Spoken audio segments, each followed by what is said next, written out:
Good morning friends. আজি এটা বেলেগ কথা ক'বৰ কাৰণে ভিডিঅ'টো অন কৰিছোঁ। কথাটো হ'ল এনেকুৱা, যোৱাকালি আমাৰ অসমৰ বিধানসভাৰ অধ্যক্ষ বিশ্বজিৎ দৈমাৰীৰ এটা কথা শুনিলোঁ মাত্ৰ। কথাটো খুবেই দুৰ্ভাগ্যজনক বা মোক হতভম্ব কৰিছে।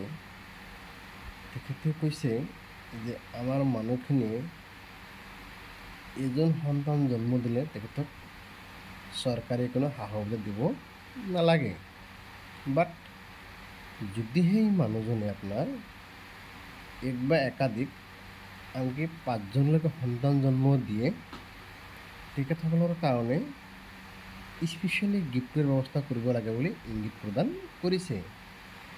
কিন্তু তেখেতক মই উনুকাই দিব বিচাৰিছোঁ, হয়তো তেখেতে নাজানিবও পাৰে যে অল অভাৰ ৱৰ্ল্ডত যিমান জনসংখ্যা আছে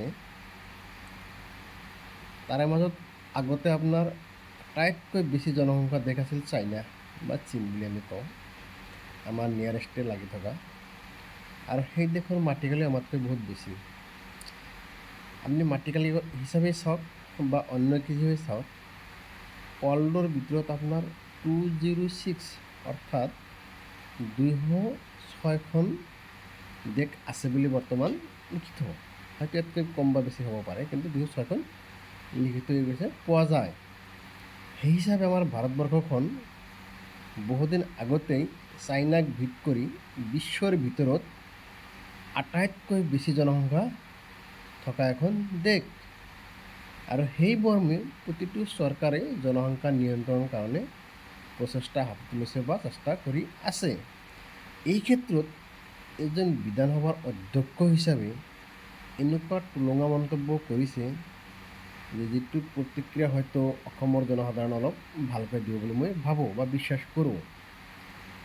মানুহৰ ডেভেলপমেণ্টৰ কথা একোৱে নাই, কেৱল ইজনে সিজনক গালি গালাজ পাৰিব বা আপোনাৰ নক'বলগীয়া কথাবিলাক ক'ব, মানুহক এটা কিবা ব্যস্ত কৰি ৰাখিব। এটা সিহঁতৰ নীতি। যেনেকৈ আপোনাৰ নৰ্থ সূৰ্য শৰ্মাই কৈছিলে, কিছুমান মানুহ আছে আপোনাৰ এনেকুৱা, আপুনি আমাৰ যে বৰ্ষা পিন্ধা মানুহ দেখে ঠিক সেনেকুৱাকৈ সূৰ্য কেতিয়াও ডুব নাযায়। আমি যে ৰাতি সূৰ্যখন দেখা নাপাওঁ, দিনতো কেতিয়াবা আমাৰ তৰা দেখা পাব, সেইবুলি সূৰ্যটো ডুব নাযায়, সূৰ্য সদায়ে থাকে। কিন্তু সেই পোহৰখিনি আহাত ক'লা ডাৱৰে আপোনাক আৱৰি ৰাখে। ঠিক তেনেকুৱা এই ৰাজনৈতিক মানুহবিলাকে সাধাৰণ মানুহৰ আৱেগক সিহঁতৰ ইচ্ছামতে ইউজ কৰিছে, যিটোৰ মূল কাৰণ মই ভাবোঁ যে আমাৰ মানুহখিনি বা আমাৰ দেশৰ জনসাধাৰণে শিক্ষিত হোৱা দৰকাৰ। কাৰণ বেলেগ দেশ ক'ত গৈছে, আমি ক'ত আছোঁ, সেইবিলাক অলপ চিন্তা চৰ্চা কৰিব লাগে। আৰু এইবিলাক কথা ক'বলৈ গ'লে আপোনাৰ মেইনে হৈছে আপোনাৰ শিক্ষা। আপুনি যদি শিক্ষিত নহয়, আপুনি একো কৰিব নোৱাৰে। আপুনি ভাবক, পৃথিৱীত যিমান জীৱ জন্তু আছে, কোনো প্ৰাণীয়ে খাদ্যবস্তু সংৰক্ষণ নকৰে, অথচ সিহঁতে নাখায় নমৰে। কিন্তু মানুহে একমাত্ৰ প্ৰাণী যিয়ে খাদ্যবস্তু সংগ্ৰহ কৰে, তথাপি নাখায় মৰে।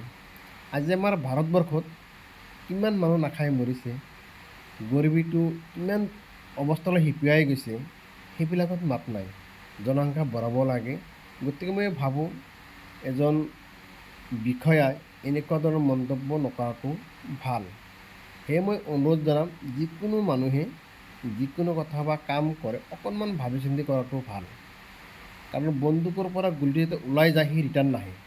ঠিক তেনেকুৱা আপুনি এনেকুৱা এটা কথা ক'ব নালাগে যিটো কথাই মানুহৰ বা সাধাৰণ জনসাধাৰণৰ ওপৰত প্ৰভাৱ পেলায়, আৰু সিহঁতে সহজ সৰল মানুহ বুলি ভাবি বা সিহঁতৰ আৱেগক আপোনাৰ নিজৰ মতে ইউজ কৰাটো ঠিক নহয়।